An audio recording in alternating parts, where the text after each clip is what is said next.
तो आईसीटी के क्वेश्चंस के क्रम में हम क्वेश्चन नंबर 33 पे आ चुके हैं। क्वेश्चन नंबर 33 है, निम्नलिखित में से कौन सी प्रोग्रामिंग भाषा नहीं है? Which one is not a programming language? तो यहाँ पर ऑप्शन ए है पास्कल। तो पास्कल इज व्हाट? ये आपको तो पता होगा कि जावा और सी प्लस प्लस ये दोनों लैंग्वेज, क्योंकि ये मॉडर्न टाइम्स हम लोग बहुत यूज कर रहे हैं। तो Java C plus plus modern language है, ये आपको पता है और वेरी वेल नोन है। पर आपको ये पता है कि पास्कल भी एक प्रोग्रामिंग लैंग्वेज है? आपके दिमाग में पास्कल मशीन, ब्लेज पास्कल द्वारा विकसित पास्कल मशीन या एबेकस आ रहा हो, ब्लेज पास्कल, परंतु Pascal is a programming language that was developed by Niklaus Wirth. इतना चाहिए, लिख लीजिए। पास्कल जो है एक प्रोग्रामिंग लैंग्वेज है जिसका विकास निकोलस वर्थ द्वारा किया गया। निकोलस, NIKLAUS, निकोलस कहते हैं, Niklaus Wirth, WIRTH। Pascal is a programming language that has been developed by Nicholas Wirth. Pascal is a programming language that has been developed by Nicholas Wirth. Nicholas Wirth, NIKLAUS, Nicholas Wirth, WIRTH, Nicholas Wirth.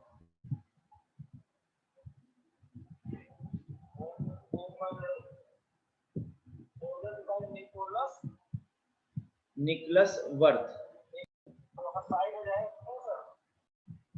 ये Niklaus Wirth द्वारा विकसित किया गया, मैंने board पे लिख दिया है। और that was first appeared in 1970, 1970 में, आज से 51 साल पहले।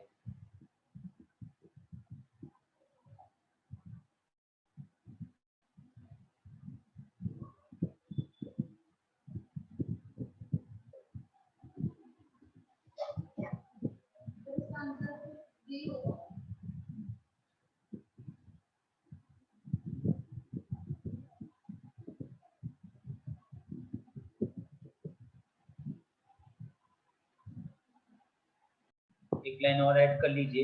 एक्चुअली ये जो लैंग्वेज है वो निकोलस वर्थ द्वारा डिजाइन किया गया, और इसका नाम पास्कल क्यों पड़ा? इसका नाम पास्कल इसलिए पड़ा क्योंकि उन्होंने ब्लेज पास्कल के ऑनर में, यानी उनके सम्मान में, इसका नाम पास्कल प्रोग्रामिंग लैंग्वेज है। ब्लेज पास्कल, जिन्होंने pascal machine, first calculating device, mechanical calculating device का डेवलपमेंट किया था। Blaise Pascal that has developed the first calculating mechanical device.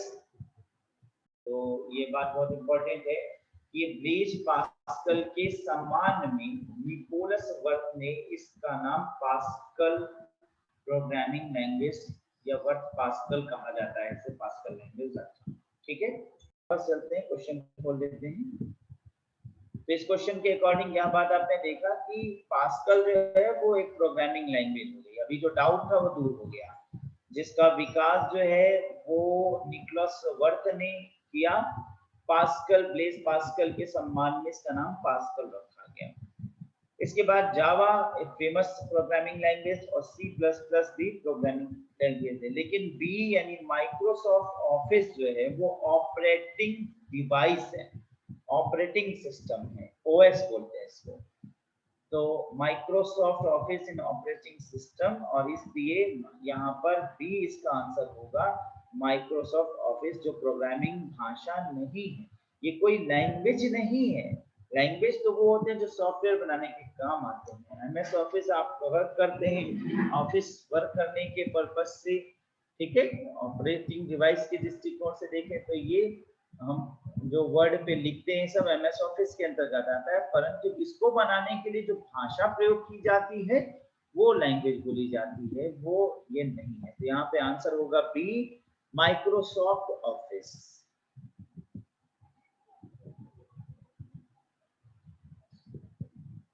अगले क्वेश्चन पे चलते हैं, 34। इंटरनेट अन्वेषक किस प्रकार का है? Internet explorer is a type of, it is what, it is an operating system, तो कंपाइलर, ब्राउजर, आईपी एड्रेस।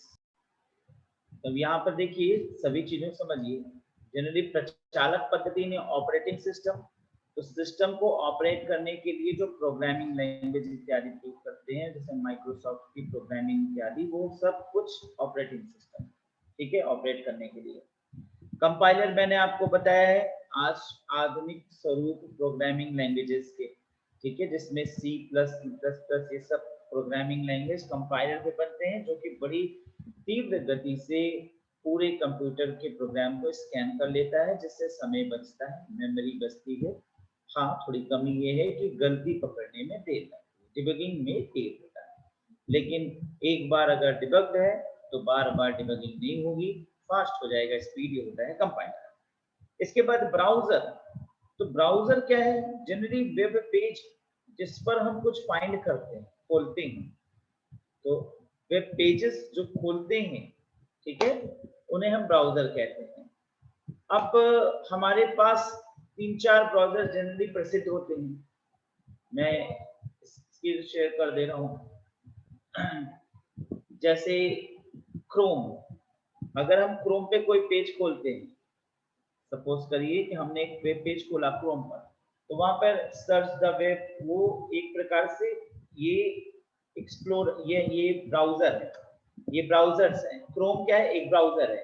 इसी तरह से एक browser internet explorer, internet explorer एक ब्राउजर है जिस पर वेबसाइट हम लिखेंगे और खोज देगा।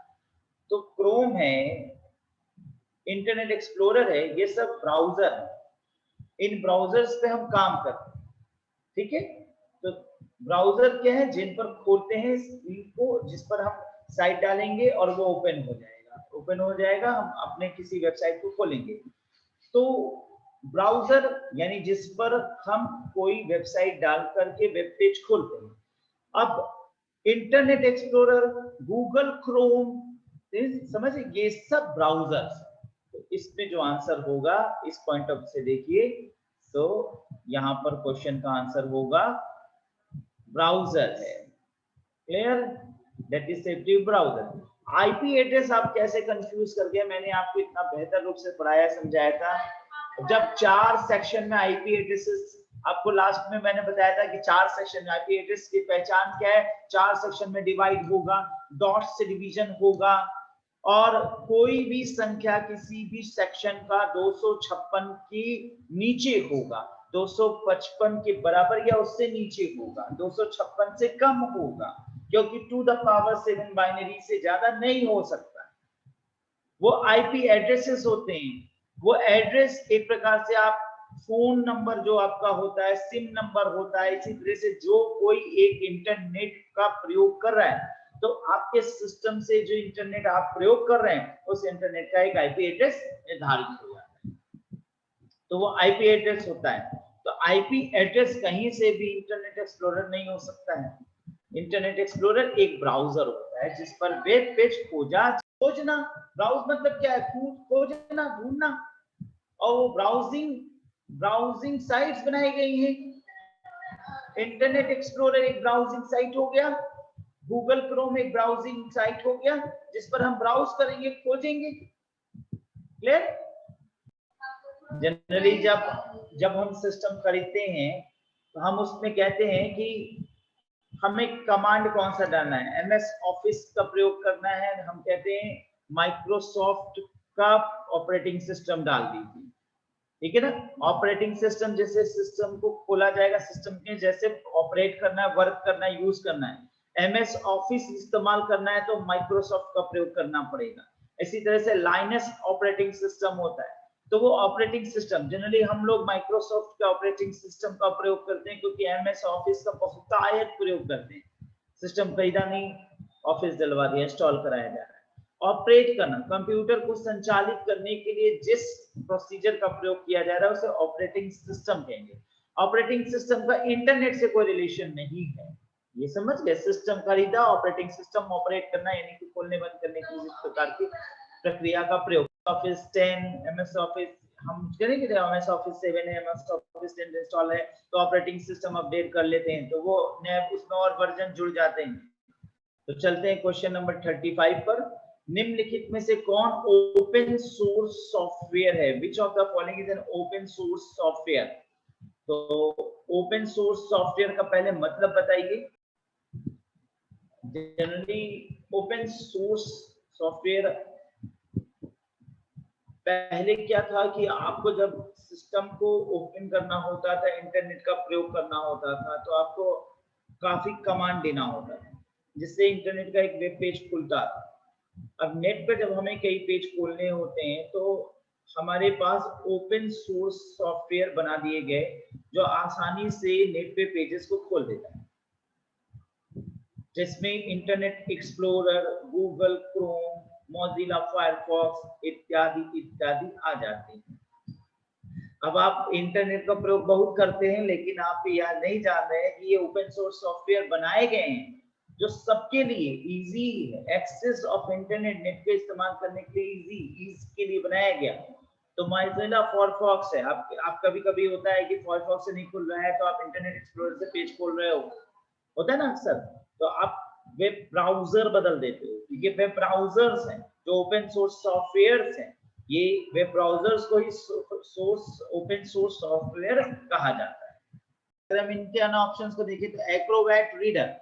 अब एक्रोबैट रीडर किसी पीडीएफ फाइल को रीड करने के लिए बनाया गया एक सॉफ्टवेयर है, ठीक है ना। तो हम कोई पीडीएफ को खोलते हैं तो पीडीएफ खुलने के लिए हमको एक्रोबैट रीडर इंस्टॉल होगा। पूछता है मोबाइल में, जनरली आप जब कोई पीडीएफ खोलो तो उसे पूछता है किससे खोलना है, WPS रीडर से खोलना है, एक्रोबैट रीडर से खोलना है। तो ये रीडर रीड करने के लिए फाइल बनाया गया है। इससे MS वर्ड जनरली आप ऑफिस के अंतर्गत प्रयोग करते हो, जो टाइपिंग मैक्सिमम हो रही है, जो पेजेस हम खोल रहे हैं, ये सब MS वर्ड में किया जा रहा है। विंडोज ये ऑपरेटिंग सिस्टम है जिससे कि पूरा ऑपरेट होता है, विंडोज द्वारा, माइक्रोसॉफ्ट द्वारा विकसित किया गया है। और मोजिला फायरफॉक्स ये ब्राउजर है जो ब्राउज कर रहा है इंटरनेट, ओपन सोर्स सॉफ्टवेयर है, सभी के लिए ओपन है, सभी लोग इस सोर्स सॉफ्टवेयर का प्रयोग कर सकते हैं, ठीक है ना। ये चीजें हैं। तो नेक्स्ट क्वेश्चन पे चलते हैं, क्वेश्चन नंबर 36। निम्नलिखित में से कौन सा इंस्टेंट मैसेजिंग एप्लीकेशन है?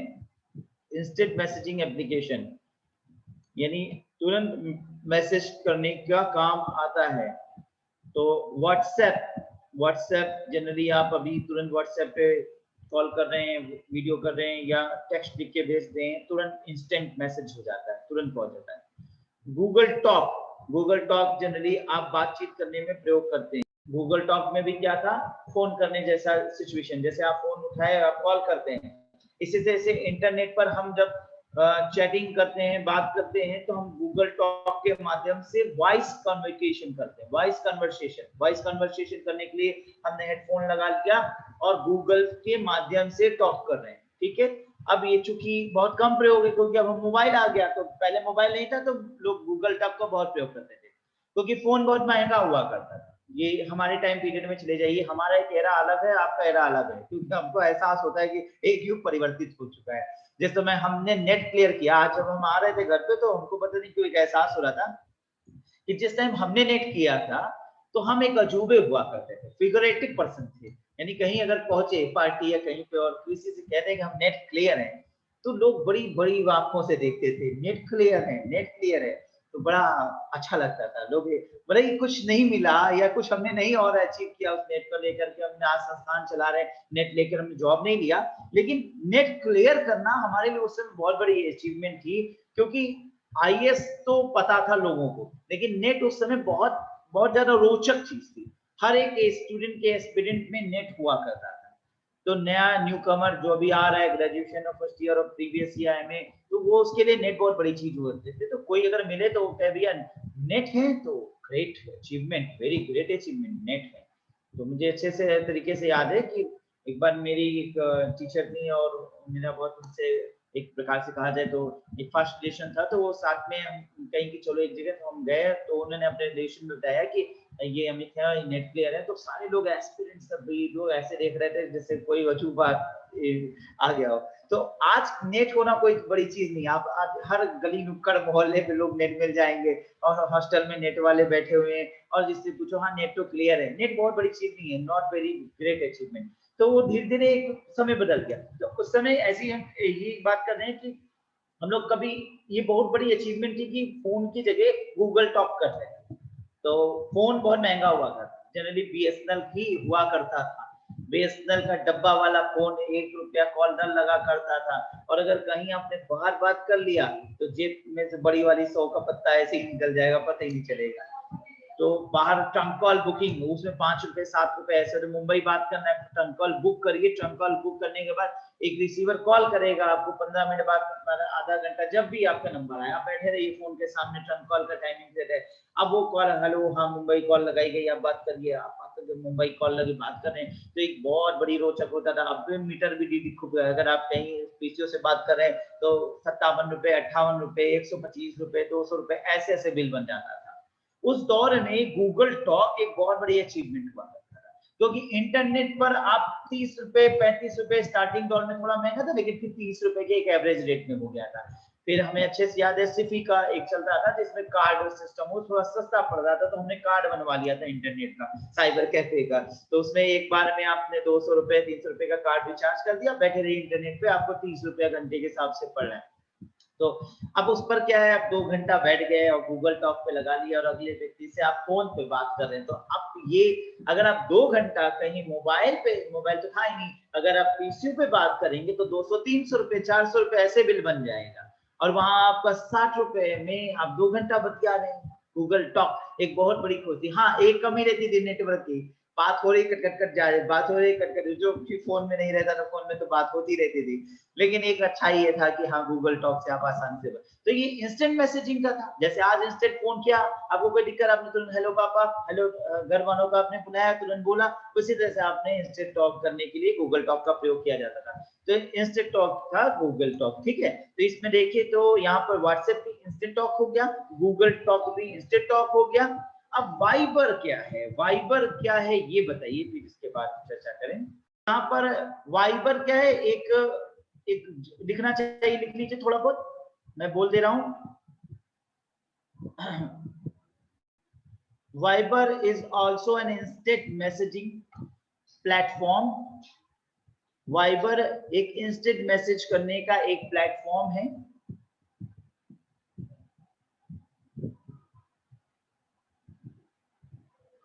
जिसका विकास सन 2010 में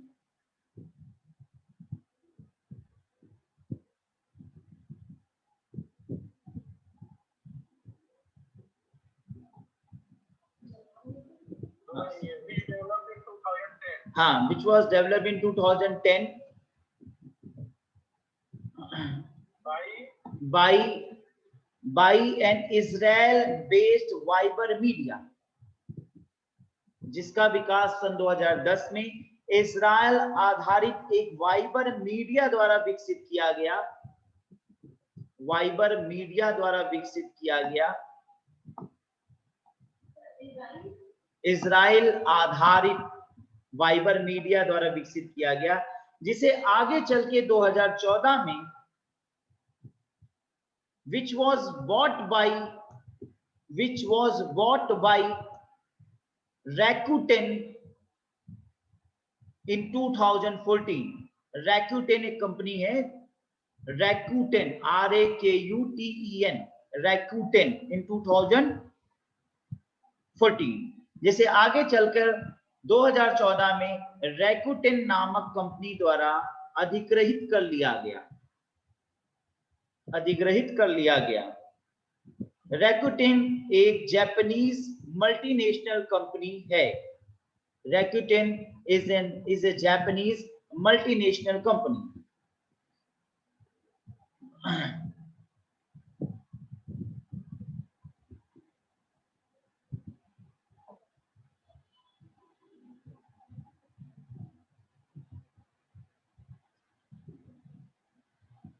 इस प्रकार से वाइबर भी एक इंस्टेंट मैसेजिंग, इस प्रकार से वाइबर भी एक इंस्टेंट मैसेजिंग एप्लीकेशन है।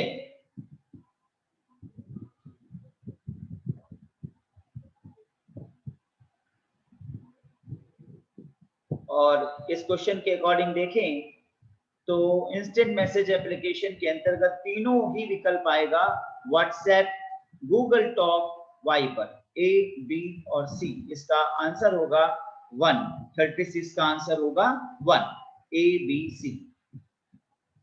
तो आईसीटी बेस्ड मैंने आपको यहाँ पे कुछ क्वेश्चंस कराए, और इससे पहले कुछ वीडियोस में मैंने क्वेश्चंस करा दिए, अभी और भी आईसीटी के क्वेश्चंस अगले वीडियोस में कराऊंगा। ठीक है, तब तक इसे स्टॉप करना।